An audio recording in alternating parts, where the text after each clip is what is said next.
Former Prime Minister Paul Keating has accused the media of stirring up hysteria in its reports on the rise of China. The global economic superpower is the focus of a strategic forum in Sydney amid growing concerns about Australia's diplomatic ties with Beijing. Let's go live to our political reporter, Eliza Edwards. Eliza, Paul Keating, as he's done in recent times, very strong in his remarks about Australia's foreign policy, or as he views it, lack thereof when it comes to China. Yeah, that's exactly right, Kieran. China, the word on everyone's lips again today. We've seen this bad signal of a key human rights partnership between Australia and China being suspended after 20 years, so signalling a major step backwards in a dialogue on humanitarian matters. And again today we're seeing a string of high-profile experts and politicians, past and present, having their say on the relationship between Australia and China, including former Prime Minister Paul Keating, who has had a lot to say about this in the past, and he's really lashed out at the state of debate in Australia towards the rise of this global economic superpower. So in Australia we'll be left to deal with just the two most muscular economic powers in the world, the United States and China. But unfortunately, the debate in Australia has markedly degenerated in respect of the preponderant Asian economic power, China. Two underlying propositions go to this degeneration. The unstated one that somehow the rise of China is illegitimate.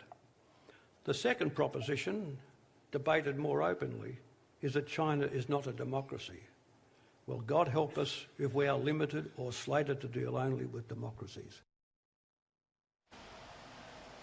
So blaming that degeneration in the debate partially on the media, he's taken a whack at the media in his speech, saying it's been recreant in its duty on reporting on the rise of China and has been dressing up non-stories. There's alarm in Australia at the scale and speed of China's rise, and this comes out particularly in the hysteria in the media.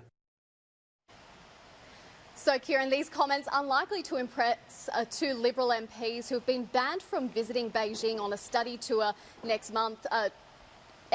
Andrew Hastie and James Paterson have both been very critical of the communist regime, but they've had a lot of support from all sides of politics, both leaders of the major parties backing them in. As they say, they refuse to repent for their past comments.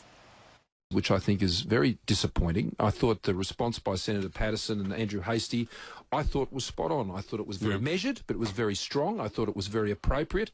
I think this is disappointing, and it's for others to explain as to why they took the view that they did, the Chinese authorities. But, you know, we're an open democracy. We speak our minds.